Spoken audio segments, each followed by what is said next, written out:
दिसंबर 1971 की वो ठंडी, रहस्यमयी रात, जब थार के रेगिस्तान में रेत की हर लहर इतिहास लिखने को तैयार खड़ी थी। हवा में बारूद की गंध घुलने लगी थी और आसमान मानो आने वाले तूफान की गवाही देने के लिए मौन साधे बैठा था।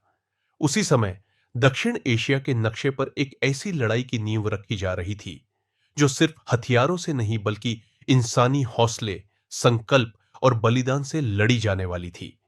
क्योंकि तीसरा भारत पाक युद्ध अपने चरम पर था और पूर्वी पाकिस्तान, जो आज बांग्लादेश के नाम से जाना जाता है, वहां चल रहे गृहयुद्ध और मानवीय त्रासदी ने पूरे विश्व का ध्यान अपनी ओर खींच लिया था। लाखों शरणार्थी भारत की ओर पलायन कर चुके थे। निर्दोष नागरिकों पर हो रहे अत्याचारों ने अंतर्राष्ट्रीय मंचों पर सवाल खड़े कर दिए थे और पाकिस्तान की सैन्य और राजनीतिक नेतृत्व को यह महसूस होने लगा था कि पूर्वी मोर्चे पर उनका नियंत्रण ढीला पड़ रहा है। इसी दबाव, डर और रणनीतिक गणना के बीच 3 दिसंबर 1971 की रात पाकिस्तान ने भारत के कई प्रमुख एयरफील्ड्स पर अचानक हवाई हमला कर दिया। उनका इरादा साफ था, भारत की वायु शक्ति को कमजोर करना, मनोबल तोड़ना और युद्ध की दिशा अपने पक्ष में मोड़ना। लेकिन इतिहास ने उस रात एक और ही कहानी लिखनी शुरू कर दी, क्योंकि भारत ने इस हमले को चुनौती के रूप में लिया और 4 दिसंबर की सुबह युद्ध की औपचारिक घोषणा के साथ ही दोनों देशों के बीच टकराव पूरी तरह खुलकर सामने आ गया। जहां दुनिया की नजरें पूर्वी मोर्चे पर टिकी थीं, वहीं पाकिस्तान की रणनीति का एक गुप्त और बेहद महत्वाकांक्षी अध्याय पश्चिमी राजस्थान के रेगिस्तान में लिखा जा रहा था। उनका मानना था कि यदि वे पश्चिमी सेक्टर में भारत के बड़े भूभाग पर कब्जा कर लेते हैं, तो युद्ध के बाद होने वाली बातचीत में वे उस जमीन को सौदेबाजी के हथियार की तरह इस्तेमाल कर सकेंगे। इसी सोच के तहत लोंगेवाला जैसे छोटे, सुनसान और दूर दराज पोस्ट को उनके बड़े सैन्य अभियान का प्रवेश द्वार चुना गया। एक ऐसा पोस्ट जो नक्शे पर भले ही एक बिंदु जैसा दिखता हो, लेकिन रणनीतिक रूप से रामगढ़ और जैसलमेर की ओर जाने वाले रास्तों का संगम था। यानी यदि लोंगेवाला गिरता, तो राजस्थान का हृदय दुश्मन के लिए खुला मैदान बन सकता था।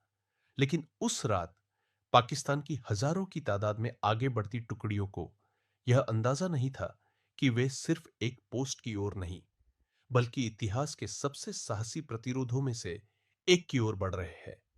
क्योंकि लोंगेवाला की कमान संभाल रहे थे मेजर कुलदीप सिंह चांदपुरी, एक ऐसा अधिकारी जिसने अपने जीवन का हर सबक अनुशासन, साहस और नेतृत्व से सीखा था। उनके पास महज एक 120 जवान थे, सीमित हथियार थे, कुछ एंटी टैंक गन, कुछ मोर्टार और राइफलें, जबकि सामने से आ रही थी एक पूरी ब्रिगेड, टैंकों की गड़गड़ाहट, बख्तरबंद गाड़ियों की कतारें और हजारों सैनिकों का आत्मविश्वास, जो यह मान चुके थे कि सुबह का नाश्ता लोंगेवाला में, दोपहर का भोजन रामगढ़ में और रात का खाना जैसलमेर में होगा। लेकिन रेगिस्तान की रेत पर उस रात जो लिखा जाना था, वह उनके इस घमंड को धुएं में बदलने वाला था। क्योंकि जैसे जैसे रात गहराती गई, भारतीय चौकियों पर तैनात जवानों ने दूर से आती आवाजों को सुना, जमीन के हल्के कंपन को महसूस किया और समझ गए कि दुश्मन करीब आ चुका है। सूचना तुरंत मेजर चांदपुरी तक पहुंची, जिन्होंने बिना एक पल गंवाए उच्च मुख्यालय को स्थिति से अवगत कराया। आदेश साफ था, कोई भी कीमत चुकानी पड़े, लोंगेवाला को नहीं छोड़ना है। और उस आदेश ने एक 120 जवानों को एक ऐसी दीवार में बदल दिया जिसे तोड़ने के लिए सिर्फ हथियार नहीं, बल्कि किस्मत की भी जरूरत थी। मेजर चांदपुरी ने अपने सैनिकों को एकत्र किया, उनकी आंखों में देखा और बेहद शांत लेकिन दृढ़ आवाज में कहा कि जो जाना चाहता है वह जा सकता है, पीछे हटने का रास्ता खुला है, लेकिन जो यहां रहेगा वह इतिहास का हिस्सा बनेगा। और उस क्षण उस रेगिस्तान की रेत ने गवाही दी कि एक भी जवान पीछे नहीं हटा, क्योंकि वे सिर्फ सैनिक नहीं थे, वे उस रात भारत की आखिरी दीवार थे। रात के करीब 12:30 बजे दुश्मन की ओर से गोलाबारी शुरू हुई। आकाश में आग के गोले चमकने लगे, रेत उड़ने लगी, ऊंट और चौकियां इस अचानक हुए हमले से हिल गई। लेकिन भारतीय जवानों ने संयम नहीं खोया। उन्होंने अपने हथियारों को तब तक शांत रखा जब तक कि दुश्मन के टैंक बेहद पास नहीं आ गए। और फिर जैसे ही पहला टैंक उनकी मारक दूरी में आया, एंटी टैंक गन गरजी, आग का गोला उठा और वह भारी भरकम मशीन धुएं में तब्दील हो गई। दूसरा टैंक भी उसी अंजाम का शिकार हुआ। और उस पल पाकिस्तान की टुकड़ियों को एहसास हुआ कि यह कोई साधारण चौकी नहीं, बल्कि एक ऐसी चट्टान है जिससे टकराकर उनका अभियान टूट सकता है। लेकिन अंधेरे, रेत और भ्रम ने उनकी मुश्किलें और बढ़ा दी। उन्होंने चारों ओर लगे कांटेदार तारों को माइनफील्ड समझ लिया, अपनी सैपर टीम को आगे भेजा, समय गंवाया। और वही समय भारतीय सेना के लिए अमूल्य साबित हुआ, क्योंकि हर गुजरता मिनट उन्हें सुबह और भारतीय वायुसेना की मदद के करीब ले जा रहा था।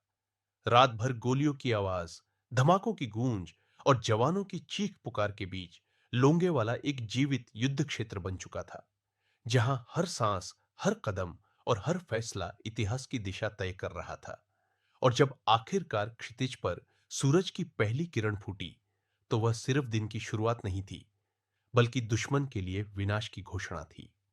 सुबह की हल्की रोशनी के साथ ही रेगिस्तान के ऊपर एक नई आवाज गूंजी, एक ऐसी आवाज जिसने मैदान में मौजूद हर दुश्मन सैनिक के दिल की धड़कन बढ़ा दी, क्योंकि वह आवाज थी भारतीय वायुसेना के हंटर जेट्स की, जो आसमान को चीरते हुए लोंगेवाला के ऊपर मंडराने लगे थे।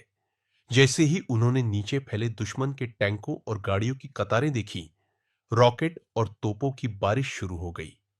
एक एक करके टैंक आग के गोले में बदलने लगे, बख्तरबंद वाहन धुएं और लपटों में घिर गए। और कुछ ही मिनटों में वह आत्मविश्वास, जो रात भर पाकिस्तान की टुकड़ियों के चेहरे पर था, अब डर, भ्रम और भगदड़ में बदल चुका था।